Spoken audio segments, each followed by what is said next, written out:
Very good morning to all. I hope you are doing great. I'm also good. Very warm welcome to my YouTube channel, Master in English. And my name is Dr. Reena, and I am so happy to have you here. In today's video, we are going to talk about game-changing book, Be Excellent at Anything, the 4 keys to transforming the way we work and live. And the author of this book are Tony, Jean, and McCarthy. I will walk you through the key concept of each chapter and share the story of Rahul, a professional who transformed his life by applying the book's principle. So let's begin this exciting journey together.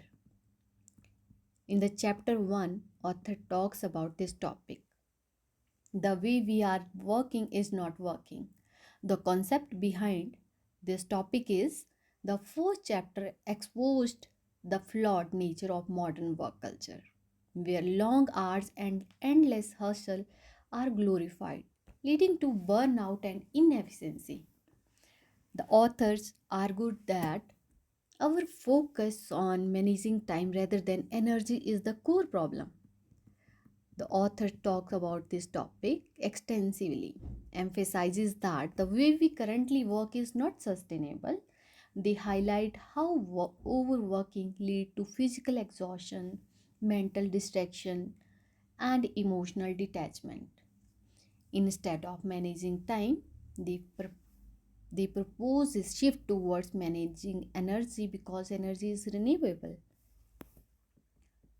So let's talk about the Rahul's turning point.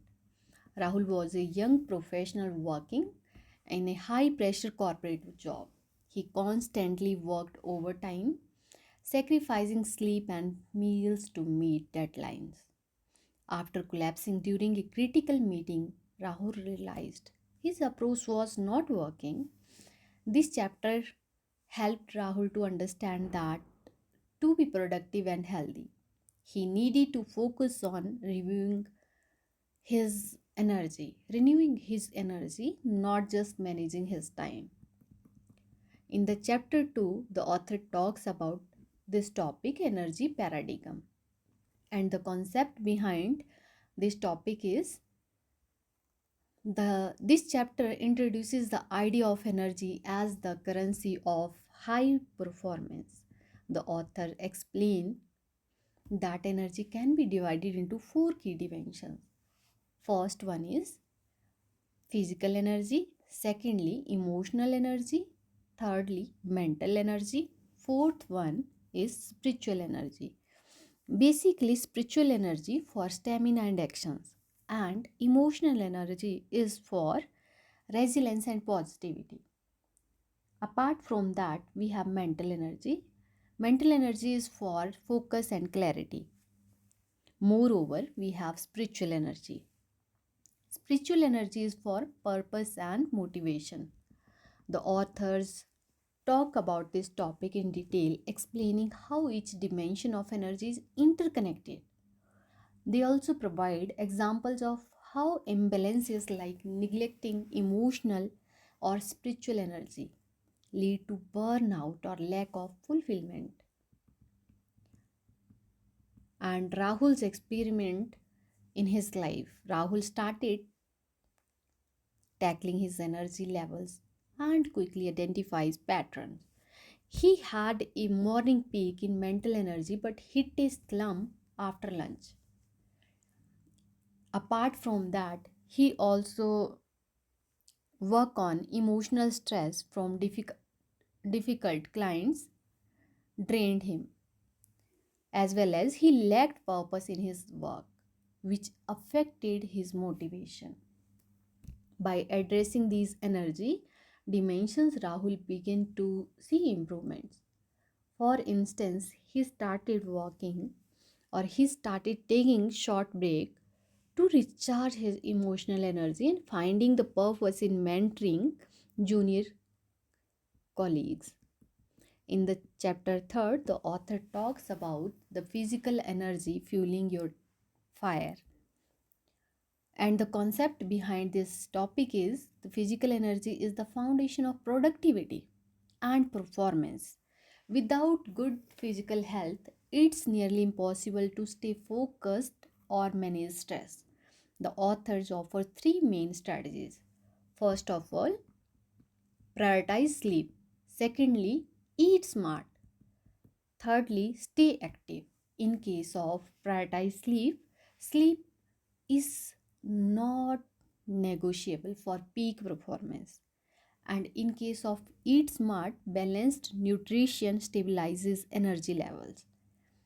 And in case of stay active, do regular movements prevents energy stagnation. Authors talks about this topic with research backed evidence. For example, they discuss how lack of sleep impairs decision making and how exercise enhances brain function. Rahul's physical reboot is Rahul revamped his lifestyle. He started getting 7 to 8 hours of sleep by setting a consistent bedtime. He replaced fast food with nutrition, home cooked meal. Rahul incorporated a 20-minute jogging into his morning routine, followed by 5-minute stretching break at work. These changes rejuvenated his physical energy, making him more productive and less fatigued. In the chapter's fourth, author talks about this topic, emotional energy transforming stress into engagement. And the concept behind this chapter is emotional energy determines how we react to challenges. Negative, negative emotions like frustration and anxiety drain energy, while positive emotions like gratitude and optimism renew it. The authors talk about this topic by showing how emotional resilience directly impacts performance. They suggest practices like gratitude, journaling, reframing challenges, and building emotional connections. Rahul's emotional shift by reading this book. Rahul often felt drained after stressful meeting. Inspired by this book, he practiced gratitude every evening, writing down three things he was thankful and reframed stressful situations as learning opportunities and strengthened his relationship by checking in with colleagues and friends, creating a positive support system. In the chapter 5, author talks about this topic, mental energy, focusing your attention. And the concept behind this chapter is this.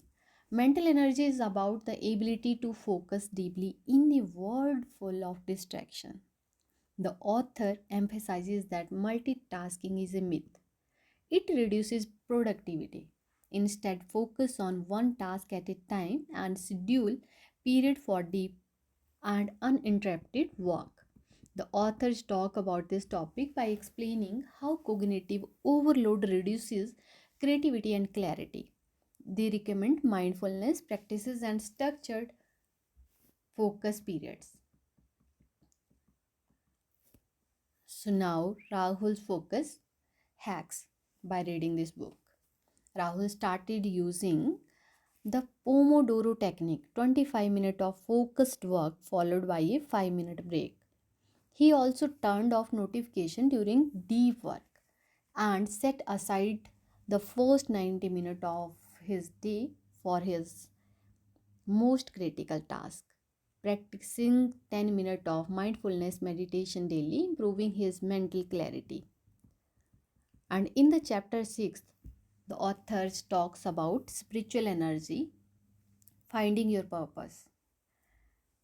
And what is the concept behind this chapter? Basically, spiritual energy comes from having a clear sense of purpose. When we align our work with our core values, we feel motivated and fulfilled. And the authors suggest identifying what truly matters to you and finding ways to integrate it into your daily life.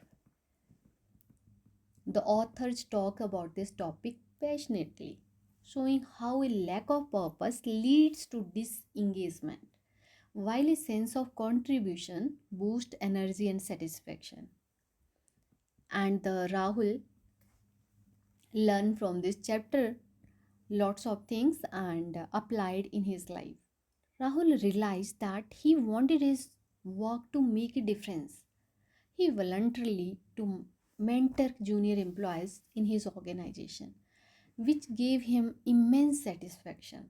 This sense of purpose renewed his energy and commitment to his job. In the chapter 7th, the author talks about building renewable rituals. And the concept behind this chapter is rituals are small, consistent habits that help you manage energy across all dimensions. The authors emphasize that rituals, firstly, reduce fatigue, reduce decision fatigue, and automate renewal practices, and create structure for sustainable performance. Basically, the authors talk about this topic by offering practical examples like morning routines for physical work and evening rituals for reflection. Rahul's learned from this chapter many things, and after that he applied many rituals in his life. Rahul implemented simple but effective rituals. In the morning, a 20-minute jog followed by a healthy breakfast. And secondly, he do the work breaks. And thirdly, he do evening rituals. So these are the three rituals he follow in his life. Firstly, morning routine, where a 20-minute jog or jogging followed by a healthy breakfast. And in the second ritual, he follow work breaks, stretching or short walks every 90 minutes. And in evening rituals, he followed journaling his thoughts and reading a book before bed. In the chapter 8, the author talks about this topic, corporate connections. And the concept behind this chapter is this one. Organizations can thrive by promoting energy management among employees. The authors discuss how companies that prioritize employees' well-being see higher engagement and productivity. The authors talks about this topic by sharing case studies of companies that implemented energy renewal programs and reaped the benefits. So Rahul take these initiatives by reading this chapter. He basically inspired by this book. Rahul proposed energy management workshop at his workplace.